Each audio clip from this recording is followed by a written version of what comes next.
Hey there, everybody. It's Herb Stevens, the skiing weatherman, with my last edition for this season of WeatherWeenies, coming to you today from Killington, Vermont. And you know, before I get into the weather, I got to tell you a little story. One of the coolest things about being in the world of winter sports is the people you meet. You know, people you meet on a lift or on a trail, sometimes in a pub. And last night I met the most fascinating character, and I just want to tell you a little bit about this person very quickly.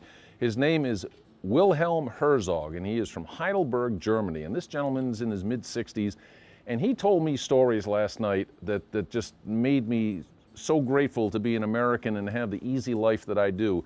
His father was a Nazi. How's that for an opener?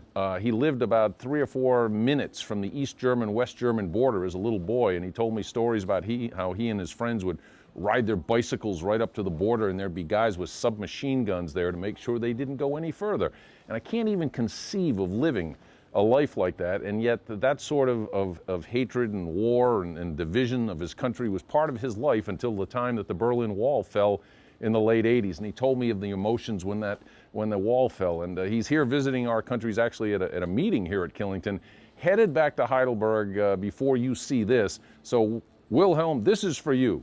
It was a pleasure meeting you, and I hope our paths cross again someday. It's just fascinating, the people you meet in these sports, and I'm forever grateful for that. But now, time to talk about the weather. The big ticket item on the weather map this week was known as a bowling ball. It's also known as a cutoff low, and a bowling ball is an upper level system that kind of gets cut off from the circulation, the general west to east circulation. And this bowling ball started out in the Central Plains. That's the storm that brought as much as 15 inches of snow to Arkansas earlier this week. It snowed in Dallas again.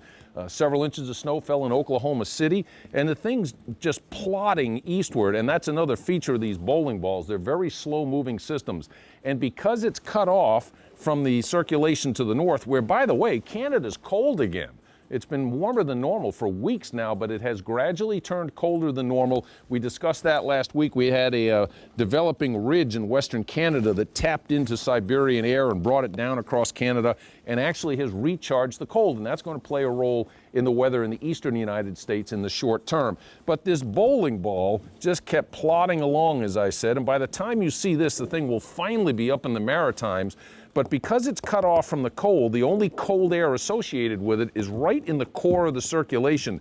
So snowfall has been limited with this system. There was a good amount of rain in the east this week. That's changed everybody's, or maintained everybody's surfaces really as a spring condition. But there's a little bit of snow that will have fallen in the higher elevations of New York and New England on the tail end of this system. And once this system gets up into the Maritimes, and again, by the time you see this, this is where it will be.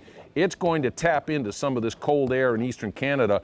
And Friday and Saturday in the Northeast, particularly in northern New England, will be late January cold. Now that's going to mean that the spring conditions are going to be very firm early in the morning. Later in the day, as the March sun works its magic, things will soften up very, very nicely, and there'll be some great spring skiing this weekend. But if you're out there for the first lift, it's going to be a little firm, a little loud when you make your turns. But if you keep that in mind and think about the warm side of resorts, here at Killington, you go to Bear Peak because that faces southeast and it gets the sun first. At Stratton, it's the Sun Bowl. Bromley in Vermont faces south. They get sun early and often on days like this, and they're good choices if you want to get those early runs in on soft snow. Now, this cold air is going to sustain itself into early next week in the east, and that's going to help preserve the bases. Meanwhile, out west, a storm earlier this week brought some good snow to the Front Range in Colorado, and that's a place that hasn't had a lot of natural snow this year. That system, by Friday and Saturday of this week, the cold air is actually going to suppress the storm track to the south. That's something we've seen many times during the course of this winter, but I actually think we may sneak a little snow into southern Pennsylvania and perhaps into the mountains of West Virginia as that system goes by to the south. That one's going out to sea, but there will be another storm early next week that comes out of the southern plains, and I think it's going to try and turn the corner and come up toward New England and interact with this cold air. And what I'm describing to you is what I believe is going to be the last good shot for the Northeast to get substantial snowfall this season, because once that low, whether it brings the snow or not, but I think it's going to at least bring some snow to those mountains. I'm pretty confident of that at this point.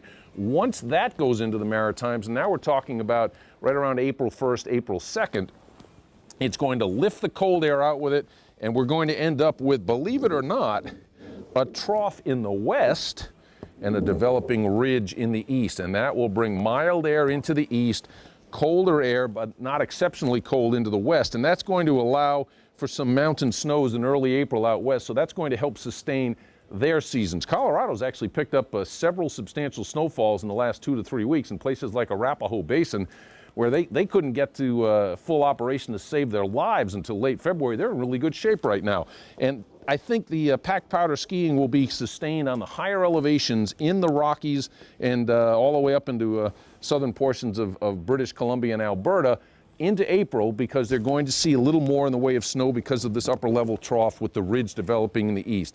This storm we're talking about the week of the 29th, again, I think it's the last shot for the east to pick up substantial snow. There will be additional snow in the west, but it's been a heck of a season. We've had a ridge in the west and the trough of the east almost all winter long, and that's due to volcanoes, believe it or not. We discussed this a few weeks ago. We had a volcano in Alaska last February, another one in eastern Russia, and that occurred in the month of June 2009. And when you have high latitude volcanoes, they tend to lend themselves to blocking patterns over North America the following winter. We don't know why, we just know there's that correlation, and that's why we had such a persistent trough in the eastern United States. But the blocking was so strong. This was something I've never seen as a meteorologist. The cold air got suppressed into the mid-south and into the southeast, and the blocking pattern, which involves an upper-level ridge, spread out across all of Canada, made Canada warmer than normal most of this winter, and some of that warmth bled into the northern states, and that's why New England and northern New York and out to the Great Lakes, they had a warmer than normal winter because we had too much blocking, and I never thought I'd see the day that happened, but it did. And by the way, one last word about volcanoes. You heard about the volcano perhaps last Saturday, the small one that went off in Iceland. That hasn't erupted in 200 years. In the past, when it's erupted, it has triggered or been associated with a much bigger volcanic eruption on Iceland. And if that one goes, you can expect a cool summer. And if you go back to 1816, the year without a summer in Europe, that was because of a massive eruption on Iceland that was preceded by this same little volcano that went off in Iceland last Saturday. So keep your eyes on that, because it might cut down on your beach time this summer. But now it's time for me to say goodbye. I really appreciate you checking out the Weather Weenies during the course of the season. I hope they've helped you understand the weather and how it relates to skiing and riding at least a little bit. And hopefully we'll be back next year with more Weather Weenies. Enjoy your spring skiing and riding and your summer. We'll see you in the fall.